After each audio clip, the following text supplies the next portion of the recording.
નમસ્કાર, સીએનબીસી બજારની ખાસ રજૂઆત આઉટલુક 2025માં આપનું સ્વાગત છે અને હું છું ઝરણા અલકંટી અને 2024નું વર્ષ એગ્રી કોમોડિટી માટે પડકાર ભર્યું રહ્યું. જ્યાં રવિ પાકની વાવણીમાં ખાસ તેલીબિયાની વાવણીમાં ઘટાડો નોંધાયો પણ ઘઉંની વાવણી સુધરતી જોવા મળી છે. આ સાથે જ 2024માં સેબીએ 7 એગ્રી વાયદા પરના પ્રતિબંધની મર્યાદા 1 મહિના માટે વધારી દીધી છે. હવે 2025નું નવું વર્ષ તમામ એગ્રી કોમોડિટી માટે કેવું રહેશે અને કઈ બાબતો પર ફોકસ કરવું જોઈએ તે અંગે આપણે નિષ્ણાતો સાથે ચર્ચા કરીશું. ચર્ચામાં હાલ આપણી સાથે ત્રિશુલ એન્ટરપ્રાઇઝના રૂપેશ દલાલ જોડાઈ ગયા છે. રૂપેશજી, આપનું સ્વાગત છે સીએનબીસી બજાર પર અને આપણે એગ્રી કોમોડિટીઝની આ વર્ષ માટેની 2024ની સમીક્ષા અને 2025ને માટે કઈ રીતની એગ્રી કોમોડિટીઝની ચાલ રહી શકે છે એ અંગેની ખાસ વાતચીત કરવાના છે. પણ શરૂઆત આપણે ત્યાંથી કરીએ કે એગ્રી કોમોડિટીની જે સૌથી મોટી સમસ્યા છે કે સૌથી મોટો પડકાર છે એ છે કે અહીંયા આગળ પાર્ટિસિપન્ટ્સ એટલા નથી એક્ટિવ થઈ શકતા કારણ કે અહીંયા આગળ વાયદાઓ જ નથી. 7 વાયદાઓને બેન કરી દેવામાં આવ્યા છે ખાસ્સા વર્ષોથી અને તે ફરી નથી શરૂ થઈ રહ્યા. અમુક 1-2 વાયદાની આપણે અહીંયા આગળથી શરૂઆત થતાં જોઈએ, કોટન વોશ ઓઇલ અને એક લગભગ આ વર્ષની અંદર આપણે 1-2 વાયદાઓ આવ્યા છે. પણ જે મોટા 7 વાયદાઓ છે અને જેમાં ખાસ કરીને તેલીબિયાને તેલને લગતા, ખાસ કરીને ખાદ્ય તેલને લગતા વાયદાઓ છે, એના વાયદા કારોબારની શરૂઆત કરવાની ખાસ જરૂર છે, બેનને ઉઠાવવાની ખાસ જરૂર છે. પણ આ વખતે આપણે જોયું, આપણે થોડી ચર્ચા પણ કરી હતી કે એક મહિના પહેલાં ગયા વર્ષે એવું થયું હતું કે બેનને 1 વર્ષ માટે લંબાવી દેવામાં આવ્યો હતો. પણ આ વખતે આપણે જોયું કે સરકારે માત્ર 1 મહિના માટે લંબાવ્યું છે. તો કઈ રીતે તમે જોઈ રહ્યા છો આવનારા વર્ષની અંદર આ વાયદાનો બેન હટી શકે છે? કેટલી જરૂર છે આ વાયદાના બેનને હટાવવાની? શું સરકાર અહીંયા આગળ ધ્યાન આપશે? કઈ રીતે તમે જોઈ રહ્યા છો? ડેફિનેટલી જે સરકારનું જે બેન કરવાનું કર્યું હતું એ પણ કહી શકાય કે દુર્ભાગ્યપૂર્ણ હતું. હવે સરકારે 1 મહિના માટે પરમિશન આપી છે. ધેટ ઇટસેલ્ફ શોઝ કે સરકાર જે વાયદા, જે બેન વાયદા છે, જે 7 એગ્રી કોમોડિટીઝના બેન વાયદા છે, તેમાં બહુ ગંભીરતાપૂર્વક વિચારી રહી છે કે એમાંથી આપણે કેવી રીતના અધરવાઇઝ તો 1 વર્ષ માટે લાસ્ટ યર જેમ કર્યું 31 ડિસેમ્બર સુધી એ લોકોએ પ્રોલોંગ કરી દીધું હતું, પણ હવે લાગે છે કે 31 જાન્યુઆરી કરી છે.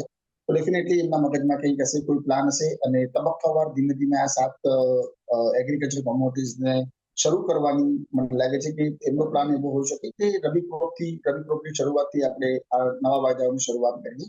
એ સંદર્ભમાં મને લાગે છે કે 31 જાન્યુઆરી દિવસ રાખ્યો છે. મે બી એવું હોઈ શકે કે 1 ફેબ્રુઆરી જ્યારે બજેટ છે ત્યારે બજેટમાં ગવર્મેન્ટ એનાઉન્સ કરે, એટલા માટે 31 જાન્યુઆરી દિવસ પણ હોઈ શકે. એટલે ઘણા બધા તર્ક વિતર્ક ચાલી રહ્યા છે બજારમાં, કારણ કે 1 મહિના માટે લંબાવવામાં આવ્યું છે. તો બજારમાં એવી આશા ડેફિનેટલી ઉદ્ભવી છે કે જે આજે 7 એગ્રીકલ્ચર કોમોડિટીઝના બેન છે તેના પર ગવર્મેન્ટ બેન ઉઠાવી દેશે. એમાં પણ ચણા છે, સોયાબીન છે, સીપીઓ છે, આ 3 અને સોયા ઓઇલ અને મસ્ટર્ડ સીડ ને એ જે બધા વાયદાઓ છે તે ખૂબ જ લિક્વિડ વાયદાઓ હતા અને એના પર પ્રતિબંધ આવશ્યકતા હતી, કારણ કે એકવાર આ વાયદાઓ બંધ થયા પછી છેલ્લા 2 વર્ષ આ એડિબલ ઓઇલ ઇન્ડસ્ટ્રીઝ માટે ખૂબ જ નિરાશાજનક રહ્યા છે. અને જો બજારમાં જે ચર્ચાઓ ચાલે છે એ પ્રમાણે જો આમાં વાયદાઓ હોત, વાયદાની હાજરી હોત, તો ડેફિનેટલી જે અત્યારના પ્રોસેસર્સોને, ટ્રેડર્સોને, ઇમ્પોર્ટર્સોને, એક્સપોર્ટર્સોને જે લોસ થયો છે because of price volatility, A price volatility ને કાબુમાં રાખી શકત જો અગર આપણે ઇન્ડિયામાં આ વાયદાઓ એક્ટિવ હોત તો. પણ એની ગેરહાજરીના હિસાબે ડેફિનેટલી એ લોકો સટ્ટાકીય પ્રવૃત્તિ તરફ વધી ગયા અને ભાવમાં જે પ્રમાણે ફોલ આવ્યો છે, જેમ કે વધીને 6,000 સોયાબીનના ભાવ અત્યારે 4,000 થઈ ગયા છે. એટલે almost you can say around 30 to 40% નો ફોલ આવ્યો છે. મસ્ટર્ડ સીડમાં પણ એવો ફોલ છે. ચણામાં પણ જે પ્રમાણે તેજી આવી એના પછી જે પ્રમાણે ડાઉનફોલ આવ્યો, એમાં ઘણા બધા પલ્સીસના પ્રોસેસર્સો, મિલરો અને ટ્રેડરોને ખૂબ જ નુકસાન થયું છે. એટલે ભલે લેટ તો લેટ છે, પણ જો હવે મને લાગે છે કે 1 ફેબ્રુઆરી ગવર્મેન્ટ એકવાર હવે 31 જાન્યુઆરીનો જે વિલંબ થયો છે તે હવે વધુ આગળ ના લંબાવે એવી આશા રાખી શકીએ. ડેફિનેટલી આ એગ્રીકલ્ચર વાયદાની જરૂરત છે. લિક્વિડિટીમાં હમણાં જોવા જઈએ તો એનસીડીએક્સ એગ્રીકલ્ચર કોમોડિટીઝ એક્શન કહેવાય છે. તેમાં લિક્વિડિટીમાં ખૂબ જ પ્રમાણે ડ્રાસ્ટિકલી ફોલ થયો છે, કારણ કે મેજોરિટી વર્ક જે એગ્રીકલ્ચર કોમોડિટીઝ રિલેટેડ છે હવે એમાંથી વેગળો થતો જાય છે. અને એકવાર એમાં જ્યારે લિક્વિડિટી થોડીક નબળી પડે તો મને લાગે છે કે ધીમે ધીમે જે જે ડેલી ટ્રેડર્સ હોય ને એ બધા જે ફ્યુચર માર્કેટમાં રમતા હોય છે તે લોકો પણ ધીમે ધીમે આમાંથી રસ લિક્વિડિટીના અભાવે એમાંથી નીકળતા જાય છે અને બીજી તરફ વળી જાય છે. હવે જે નવા 1-2 વાગ્યા શરૂ થયા તેમાં જે કોટનસીડ વોર્સ ને એ બધા આપણે જોઈએ, પણ એમાં જે પ્રારંભિક પ્રમાણે જે રસ હોવો જોઈતો હતો એગ્રીકલ્ચર પાર્ટિસિપન્ટનો, એ પાર્ટિસિપન્ટના રસના અભાવે મને લાગે છે હજુ સુધી સક્સેસફુલ થઈ શક્યા નથી. પણ અગેન જો આજુ સોયાબીન છે, સોયા ઓઇલ છે, સીપીઓ છે, આ ચણા છે, આ 4-5 વાયદા જે છે જ્યારે બંધ થયા ત્યારે પણ ખૂબ જ લિક્વિડ હતા. મને લાગે છે કે હવે શરૂ થઈ જશે તો ધીમે ધીમે કરીને 2 થી 3 મહિનામાં અગેન પાછું આમાં એક્ટિવ પાર્ટિસિપન્ટ જોવા મળી શકે. ઓકે, તો આપણે અહીંયા આગળથી આ ખાસ કરીને જે વાયદાઓનો બંધ કરવામાં આવ્યા છે, બેન કરવામાં આવ્યો છે, એ જલ્દી જ ઉપાડવામાં આવે એની આશા અહીંયા આગળથી રાખી રહ્યા છે. હવે આપણી સાથે કુંવરજી ગ્રુપના રવિ દિયોરા પણ જોડાઈ ગયા છે. રવિજી, આ જે આપણે એગ્રી કોમોડિટી આઉટલુકની ખાસ અહીંયા આગળથી ચર્ચા કરી રહ્યા છે, ચર્ચાની શરૂઆત આપણે આ વાયદાના બેન જે 1 મહિના સુધી લંબાવવામાં આવ્યા છે, તો એને એક આશા તરીકે ગણવું જોઈએ કે હવે સરકાર કે રેગ્યુલેટર અહીંયા આગળથી આને ઉપર આ બેન હટાવવાની વિચારણા કરી શકે છે એવું આપને પણ લાગે છે ને? મુખ્ય મુદ્દો એ છે કે આ વાયદાઓને બંધ કરવાનું કે બેન કરવાનું જે કારણ હતું એ હતું કે સ્પેક્યુલેશનને કારણે અહીંયા આગળથી કિંમતો વધતી હતી, પણ આપણે જોયું છે કે આમ કરવા છતાં પણ ઘણા બધી કોમોડિટીઝના જે કિંમતો છે એ ખાસી એવી ઊંચકાઈ રહી છે. તો કઈ રીતે તમે આ અંગે આપનું પ્રતિક્રિયા આપશો? ઝડપથી ઇન્ટરનેશનલ લિંક વાયદામાં કોઈ વધારે ઇસ્યુ નથી. જે ડોમેસ્ટિક લિંક વાયદાઓ છે, મીન્સ કે લાઈક કે તમે ચણા લઈ લો, સાથે સોયાબીન લઈ લો. અહીંયા એક ઇસ્યુ એ છે કે ગવર્મેન્ટ એમએસપી ગવર્મેન્ટ ડિસાઇડ કરે છે, ને ઇન્ટરનેશનલ કોન્ટ્રાક્ટ સાથે હાલાકી સોયાબીનનું કોરિલેશન હતું, પણ આઈ થિંક છતાં પણ એવું લાગી રહ્યું છે કે ત્યાં ગવર્મેન્ટનું ઇન્ટરવેન્શન બહુ વધારે હોય છે. લાઈક હમણાં જ જોઈએ તો સોયા ઓઇલ અને સીપીઓમાં ગવર્મેન્ટ અચાનક જ ડ્યુટી વધારવાનો નિર્ણય લીધો. તો આ નિર્ણયના હિસાબે ઇનકેસ જો કોઈની સેલ પોઝિશન હોય તો એક મોટા લોસ છે એ તે ઇન્કર થાય, કારણ કે ત્યારે ગવર્મેન્ટે ફિઝિકલ માર્કેટ વાળાને ભાવ ના વધારવા કહ્યું હતું. તો જો ફિઝિકલ માર્કેટમાં પ્રાઇસ જે એક્ઝિસ્ટિંગ સ્ટોકનો ના વધે અને વાયદા એને રિએક્ટ કરે તો એ પણ એક લોસ ક્રિએટ થાય. તો આ બધામાં સૌથી પહેલા તો પોલિસીનું જે સર્ટનિટી છે એ પહેલા જોઈએ.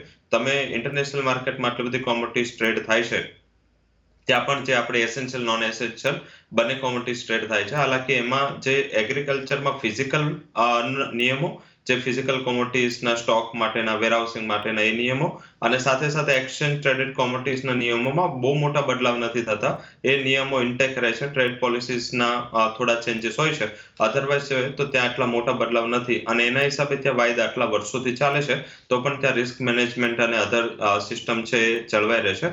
હવે મીન્સ કે જે ઇન્ટરનેશનલ લિંક વાયદાઓ છે, એમાં પામ ઓઇલ છે, સોયા ઓઇલ છે, સોયાબીન છે ઇનકેસ, તો આઈ થિંક આ બધા વાયદાઓમાં ચાલુ કરીને કોઈ વધારે ઇસ્યુ ના થાય, કારણ કે આ બધા વાયદાઓ છે એ ઇન્ટરનેશનલ લિંક હોય છે. તો જો ઇન્ટરનેશનલ લિંક પ્રાઇસીસ વધે, પામ ઓઇલ, સોયા ઓઇલ, તો ડોમેસ્ટિક પ્રાઇસીસમાં પણ એનું જે ઇફેક્ટ છે આવતી હોય છે. તો મારા હિસાબે ગવર્મેન્ટે આને 2 ડિવિઝન કરવું જોઈએ. એક તો જે એસેન્શિયલ કોમોડિટીઝ એક્ટમાં આવતા હોય એ કદાચ વાયદા પોસિબલ નથી, કારણ કે એમાં ગવર્મેન્ટનું ઇન્ટરફિયર હોય છે. એના હિસાબે વાયદામાં સ્ટેબિલિટી ના હોય. પરંતુ જે ઇન્ટરનેશનલ લિંક કોમોડિટીઝ છે અને જે ફિઝિકલ માર્કેટમાં પણ એ જ ભાવને રિએક્શન આવે છે, એ વાયદાઓ ચાલુ કરવા જોઈએ. શાયદ ગવર્મેન્ટ એના માટે થોડું ટાઈમ લઈ રહી છે. મારા હિસાબે હવે જે પણ વાયદાઓ બેન થયા પછી રિઝ્યુમ થશે, તો સેબીની મીન્સ કે એક્ટમાં કે સેબી જ્યારે રીઇન્ટ્રોડ્યુસ થઈ એફએમસી પછી આ વાયદાઓ, આ એક બહુ મોટું ડિસિઝન છે સેબી માટે પણ. તો સેબી આઈ થિંક કે સિલેક્ટેડ વાયદાને અપ્રુવલ આપી શકે છે જ્યાં ઇન્ટરનેશનલ બેન્ચમાર્ક લિંક વાયદા હોય. પરંતુ ડોમેસ્ટિક જ્યાં એમએસપી અંતર્ગત કે જે એસેન્શિયલ કોમોડિટીઝ એક્ટના અંદરમાં આવે છે, શાયદ મને લાગી રહ્યું છે કે હજી પણ એમાં વિલંબ થશે, હજી પણ એ વાયદાઓ તો વાર લાગશે. હાલાકી જો પ્રાઇસનું આપણે જોઈએ તો ઓલમોસ્ટ જે એગ્રીકલ્ચર કોમોડિટીઝના પ્રાઇસીસ છે એ આ વર્ષે ઘટ્યા છે. તો ગવર્મેન્ટને ખાસ બહુ વધારે ઇસ્યુ નહીં થાય જો વાયદામાં આવે છે. તમે સોયાબીનનું એક્ઝામ્પલ લઈ લો, તો સોયાબીનમાં કન્ટિન્યુઅસ પ્રાઇસ વધે છે અને ગવર્મેન્ટ ઉપર એમએસપીના ભાવે સોયાબીન ખરીદવાનું બહુ મોટું ભારણ આવશે જો ફરીથી પ્રાઇસ નહીં વધે. તો આ ગવર્મેન્ટને પણ બેનિફિશિયરી છે, ઇન્ડસ્ટ્રી અને સપ્લાય ચેનને પણ બેનિફિશિયરી છે, અને ફાર્મર માટે પણ પોઝિટિવ નિર્ણય હોઈ શકે. તો ગવર્મેન્ટ આ બધું વિચારીને, સેબી આ બધું વિચારીને શાયદ ડિસિઝન લેશે. પરંતુ એવું ધ્યાન રાખવું જોઈએ કે નોન એસેન્શિયલ કોમોડિટીઝ છે એના વાયદાઓ કે પછી ઇન્ટરનેશનલ બેન્ચમાર્ક લિંક વાયદાઓ છે એ જ રિઝ્યુમ થઈ શકે છે.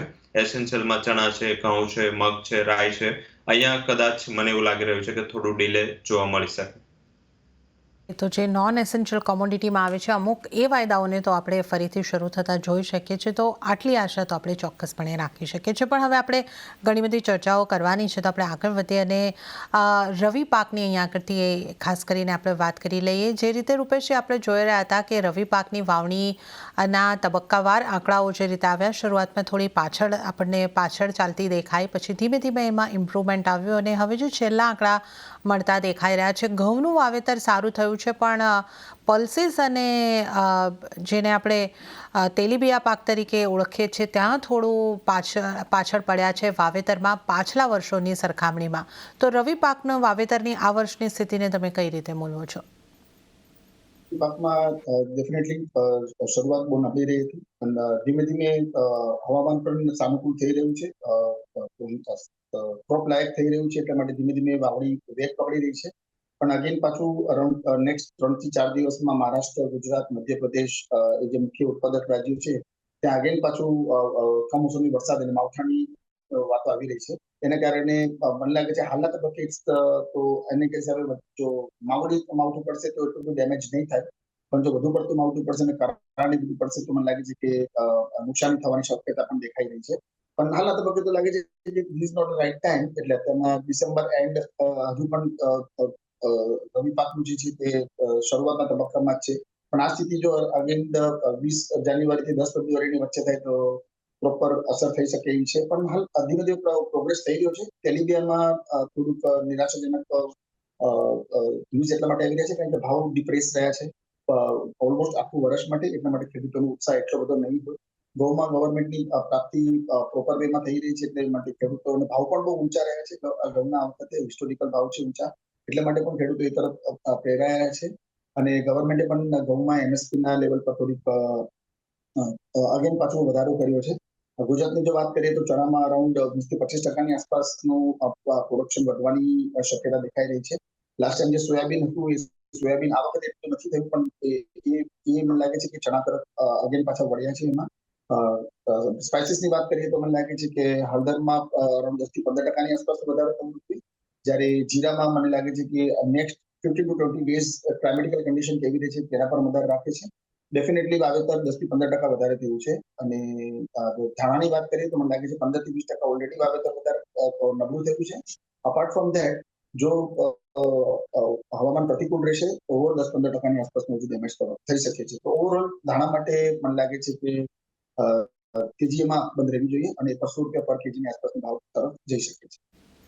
રવિજી, આપણે હવે જે રીતે એનસીડીએક્સ પર ટ્રેડેડ કોમોડિટીઝના પ્રાઇસ આઉટલુકની અને એના પરફોર્મન્સની પણ વાત કરી લઈએ તો મોટાભાગની એગ્રી કોમોડિટીમાં નેગેટિવ રિટર્ન્સ, નેગેટિવ પરફોર્મન્સ આપણને બનતા દેખાયા છે. મસાલા પેકથી શરૂઆત કરીએ તો જીરામાં ખાસી એવી નેગેટિવિટી હતી, પણ ધાણા પોઝિટિવ એન્ડ આપણને આપતા દેખાયા છે. 9-9.5% વર્ષ દરમિયાન આપણે જોઈએ તો ધાણાની અંદર રિટર્ન બન્યા છે. અને કોટન હોય, કુવાર પેક હોય, તમામની અંદર એક દબાણ તરફ વાર્ષિક ધોરણે આપણે જોઈએ તો પરફોર્મન્સ રહ્યું છે.